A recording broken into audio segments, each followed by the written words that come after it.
Okay, we've actually got one more section to go. I finished off that last section slightly incorrectly. Before we get onto the nitty-gritty of what to eat, I'm going to give you a look at more about the why you want to change your diet. And I love things with double meanings. Food fixes. You know, food can be a fix, as in a drug. We all know that, in that hankering we get for a bagel or whatever it is that we particularly get a bit hankering for. But also food can be used to fix up our body. And that's the primary motivation for eating, is to use food for that benefit, not for the other. So have a look at this. Whatever we eat and drink, that changes our blood chemistry. And our blood chemistry actually changes our hormones and that whole epigenetic process. And it's the hormones and the epigenetics that will actually lead to how you particularly feel after a meal. So whether you feel hungry and tired or satisfied and energetic purely depends on what you last ate. And because of that whole food fix thing, the negative side of food, having a food fix, you know, if you feel hungry and tired, it'll also tend to govern your next choice of food. Whereas if you're feeling satisfied and energetic, you'll have more freedom of choice. Whereas when you're hungry and tired, you just want a quick fix, don't you? So that's the piece to watch out for. And so that really determines whether this is a vicious cycle, it just keeps on repeating itself, or whether it becomes a supportive wheel. You know, the whole idea of a wheel is to help you get someplace. So the whole idea of eating to actually help your body get places and get there well and in good shape and to enjoy the journey, that's what it's about. Now, I put this in here, who's your best friend? You know, we all love puppies, don't we? We all think of puppies as our best friends, but I'd like you to start thinking of your body as a best friend. Why? Because we got the body for free. We tend to just assume it's going to work, and we tend to downplay it and we ignore it. It didn't cost us anything, so why bother paying attention to it? You know, some people have often said we put more money into our cars and maintaining our cars than we do looking after our bodies, and that's not far from the truth. And we also want to look at, in terms of our body being our best friend, is what's our body's love language? And there was a great series of books out, The 5 Love Languages by Gary Chapman. It's fantastic about relationships and understanding your kids and yourself. And but I also wanted to apply that idea to your body. You know, what is the language of love for your body? Meaning, what foods does your body actually love? And does it have a love-hate relationship with anything? That's a good thing. That's kind of like that food fix idea, being a fix. You know, if you have a love-hate relationship with a food, it's more than likely that's going to be a food that's a problem for you. So how do you actually know when you've hit the right note, when you've actually given your body the food that it loves? Well, your body will respond with these things. You'll feel improved energy. That can be physical energy, emotional energy, mental energy. Remember we talked about depression in the past few slides. Decreased hunger, so you're not starving all the time, and easier weight management. Those are just some things that you know when you've hit that right note. But there's something you need to watch out for, and I call it watching out for Mr. Smiley. And we all know who Mr. Smiley is. There's a character that looks like this. Now let me paint you a scenario. If you had an empty fuel gauge on your car, how would you fix that problem? Generally you'd go and put more petrol in or gas in the tank, right? But imagine that's your body and you've got an empty fuel gauge, things aren't working right, and then you think you can just stick a smiley face over it and everything will be okay. And you know that's not going to work for a car. You won't be going anywhere. And the same thing's actually true of your body. And I say Mr. Smiley comes in various disguises. And the first one is complacency. And I don't believe you suffer for that, because you're actually listening to this series and you're hopefully learning from it, and you're ready to take some steps. So hopefully you haven't got that she'll be right attitude that I don't need to worry about it. And the next step is when you get a symptom, say high blood pressure is an easy one to think of, or you know, diabetes and you need insulin, or you need antihypertensive drugs. And you'll often ask people, how's your blood pressure? They say fine. And then you say, well, are you on any drugs for that? And they said, yes, it's controlling my blood pressure perfectly. So, question mark, don't believe that because you're on a drug and some things come back to normal, like blood pressure, that you're actually fine. The only reason you're fine is because you're on a drug, and because you need a drug tells you that you're actually not fine. There's something going on underneath that you could get to the bottom of. So don't let drugs solving a temporary problem delude you into thinking you're fine. That's a signal that you need to, by all means, use the drugs while you need them, but use them as a signal that you need to dig deeper and do something differently. Because if you keep on doing the same things, you'll get the same result. Your blood pressure will keep going up. You'll need more different drugs, all sorts that you know the path. And this one here, this one gets me. I'm not on any drugs, but occasionally I have this thought, oh, a little bit of this won't hurt. And that's just bullshit. It just never works. And if I'm really good, I can control and I just have a little bit. But often a little bit will lead to a lot more. And we'll talk about that more later on in terms of the addictive side of food. So I say, yeah, right. That's a saying we have in New Zealand. I think you have it in other countries as well. But yeah, right to all of those. So whenever one of those things start to happen, if I get too complacent, if you've got symptoms and you think you're on fine because you're on drugs, think again and just watch out for that sneaky little thought that a little bit of this won't hurt, because sometimes, you can have, I've heard of people that have lost 50, 60 pounds, ate one little cracker because I thought, oh, a little bit of that won't hurt. And that little cracker the next day into a 2, and then the next thing they wake up 15 months later and they've put all that weight back on. And I'm assuming that some of you will actually feel that's me I'm talking to. So pay attention to that thought. As soon as you have it, you got a choice. You've got to deal with that thought. So the real question becomes, how good can you handle feeling? And that's bottom line for me, is that often when I'm feeling so good, I'm tempted with an extra glass of wine or a glass of wine, and it's just learning to watch. That's another thing about Mr. Smiley, is that when you're feeling really good, you might think you can handle a little bit of this or that. Be aware of that. So how do you know when you've eaten wrong? Well, here's some symptoms. Whether you feel bloated, still hungry for something, food cravings, you might feel tired, you might feel depressed, you might feel hyper, but it's kind of like a sense of being tired but wired. And you need to know that's actually not normal in terms of that food cycle being a vicious cycle. This is you in the vicious cycle. Whereas how do you know when you've eaten right? Well, you'll feel replete, meaning you'll feel satisfied, you'll have great energy, your mind's clear, and that'll last for hours till you get hungry again. And what you want to know is that is normal. And that's the supportive wheel I've been talking about. So your idea with eating is to pay attention to how you feel before, during, and after you eat something, right up until the next meal, and get some self-assessment going on. You can actually put this in a personal diary if you're looking at it, food diary and your experience with food. Make note of things like this. And I call it the Goldilocks principle.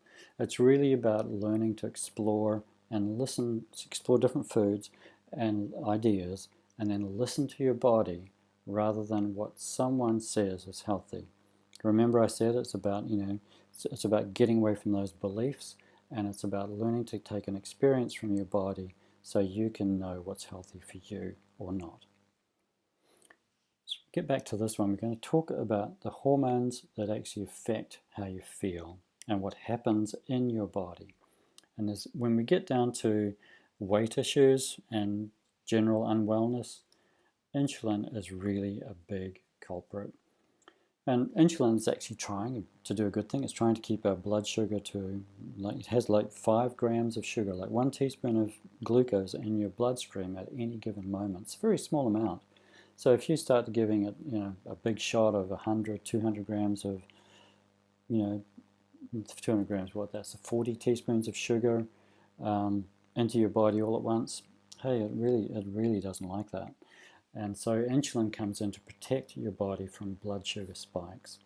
And this is a graph to show you what actually increases insulin. You can see the thing that increases the insulin the most is carbohydrates, even just a meal of carbohydrates. Even more than that is a meal of carbohydrates with fat or protein. And then if you just had pure protein, it would raise your insulin a little, but not a lot. And then fat raises again a little, but not much at all. Even fiber, just having a big salad, will actually increase insulin. But how do you reduce it? So reducing the carbohydrates reduces the insulin, intermittent fasting, which we'll talk about, and then high intensity exercise. So getting your muscles working, because it's not a cardiovascular exercise, it's a muscle building exercise, because it's about getting your muscles being more insulin sensitive.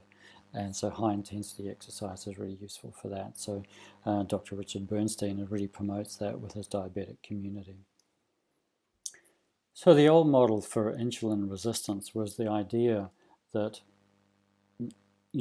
we have so many carbohydrates that our cells start to shut down the insulin receptors, and therefore the sugar can't actually get into the cell.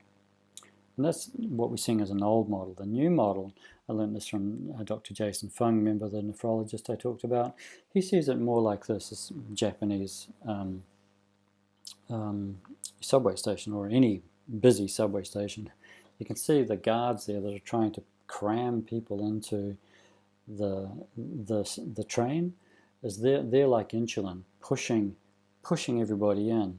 So it's an overload problem. So we've actually got too much sugar inside our cells and outside our cells, and the insulin has to increase, have to have more guards to push more people in. So it's more what Jason says is an overflow problem. So we need to reduce the carbohydrate, to reduce the glucose, and reduce the insulin, and cure type 2 diabetes. So I thought that was a really, really nice analogy to see it as we're crammed full of the stuff. We're not getting to us. The cells have got plenty of energy, it's got too much energy going in. And I call insulin the Mr. Scrooge of energy. We all know Mr. Scrooge. He's the guy that, likes to hoard the money, keep it in the bank, so to speak, and don't let it out. And one of the things I want you to really get about insulin is it stuffs, whatever energy comes in, it stuffs it into the fat stores, and then it locks down the fat stores so you can't access it, and throws away the key basically. So as long as insulin is running in your body and you've got too much insulin, like that previous slide said, you're not going to be able to access the energy. And that's why if you eat a carbohydrate meal, we all produce different amounts of insulin for the same amount of glucose load, you could say. And so as you grow older, you'll get less and less sensitive. Remember the train scenario, the subway scenario, so you'll need more and more insulin to push it in. But we each have a different way of responding. So some people will actually respond by producing way too much insulin for way too long, and then it carries on and it drops the blood glucose down really low into a hypoglycemic state, and then you feel bad, and then the quickest fix out is to eat sugar to get back on an even keel. And that's where that vicious cycle is. And so I just wanted to get that picture of insulin being Mr. Scrooge, and it'll store all the energy away and it'll lock it up so you can't use it. So if you're getting tired or cranky, you're getting low blood sugar, then you need to go back to you can't go back into adding sugar. You need to go back into some point you need to change your meal, and that's where actually breakfast is often the best meal to get used to changing. But another thing, the insulin does a number of other things. So I just wanted to mention this one. Insulin actually blocks the action of leptin. So the fat cell produces leptin, and that goes to tell the hypothalamus that you're not hungry. So it shuts down that urge to eat. So the leptin is a satisfaction hormone in a way. And look how insulin blocks the action of leptin on the hypothalamus. So if you've got too much insulin, and you're never satisfied, so it's always, you wonder about how people can be big and eat more. Well, this is one of the things that's happening. And this is Professor Robert Lustig again. This is from his book, Fat Chance, and a great book to read. It's really interesting for me. Remember I talked about Pure, White and Deadly coming out when I was in early medical school, and then that book getting thrown out. Robert is actually bringing that book back to the fore. And so fantastic, couple of books. If you haven't read them, highly recommend it. The other thing insulin does is create a lot of inflammation in the body. It's called the fire inside. And this came out in Time magazine, Inflammation, the Silent Killer. And so the idea that carbohydrates actually cause inflammation. And this is Dwight Lundell. Remember I talked about him when we talked about research is skewed? So he noticed that when he was looking at the arteries, there was actually inflammation around the artery. So he began to think there was more to inflammation than he suspected, that it wasn't actually just a side effect, but in fact it was the culprit, the cause of cardiac arrest. So it was that inflammatory process that was going on that actually was, if you could eliminate that, then you could eliminate the heart attacks. And this is, I talked about Dr. David Perlmutter, the neurologist. He says that sugar acts like shards of glass in our body, and the brain has no pain receptors for inflammation. So the first thing you might experience in terms of losing your mind is that you simply can't remember things because your brain has become so inflamed over time you just didn't notice it.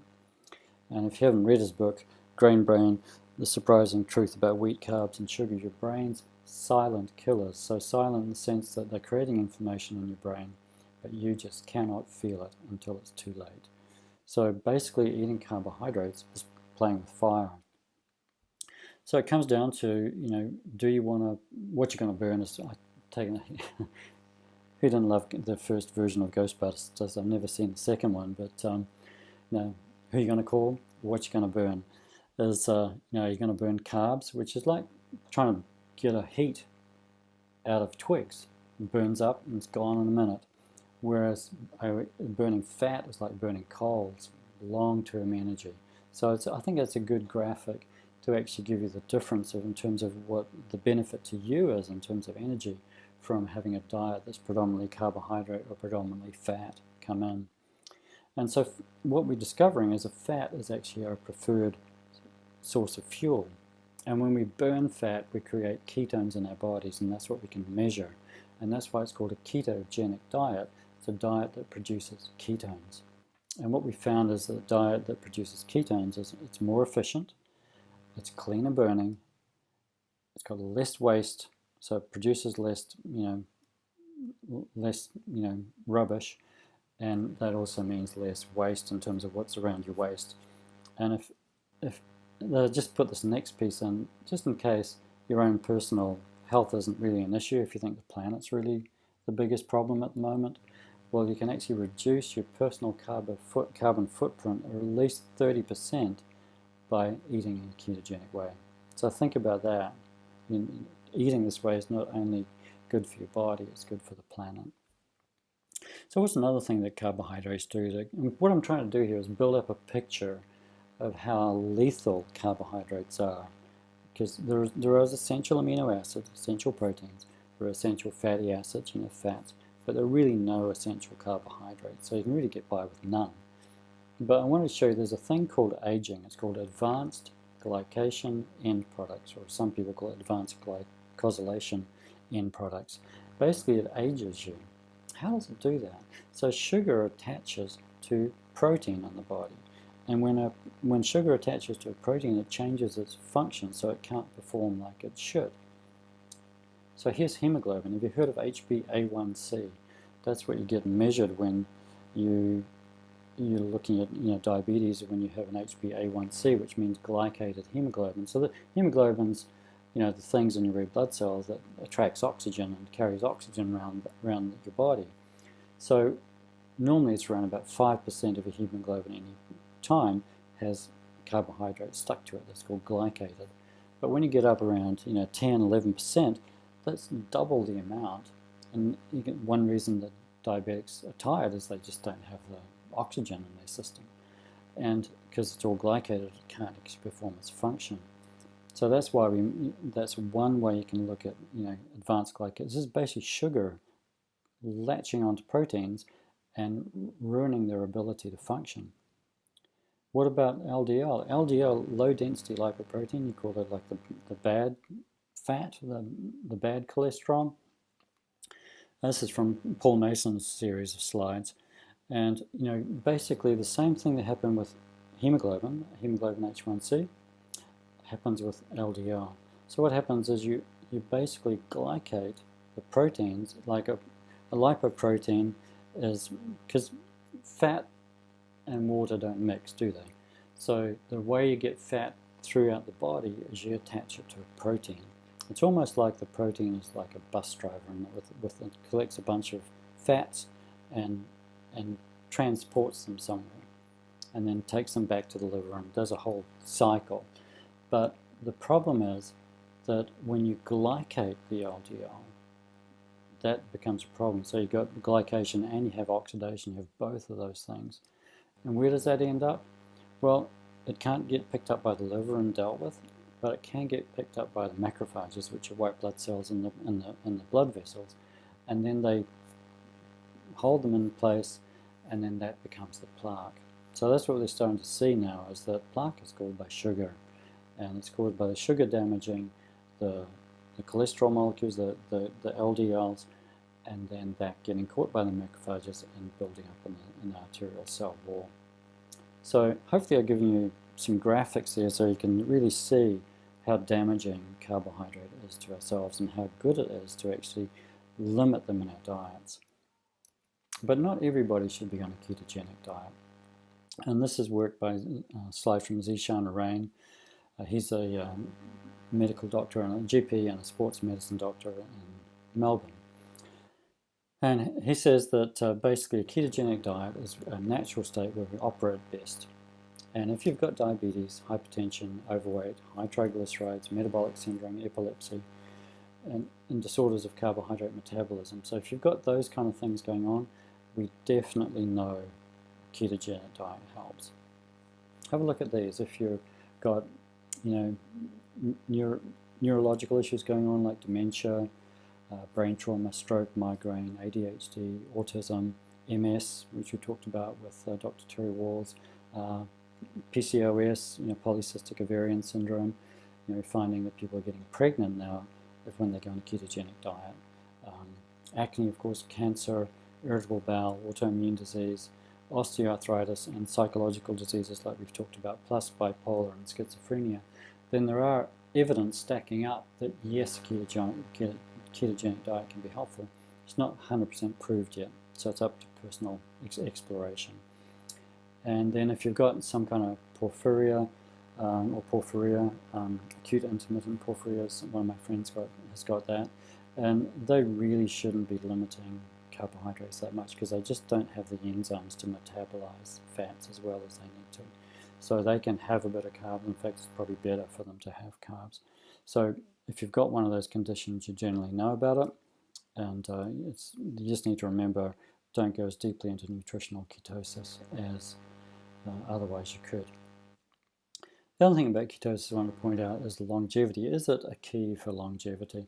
And it was first pointed out, this is a test of worms, a particular kind of worm, C. elegans, in a petri dish. And the petri dish, the substrate of the petri dish was full of ketones. So what they found that you could actually increase the lifespan of a worm by 26% by having it in an environment rich with ketones. Remember that whole process of epigenetic modulation with foods? Look at that.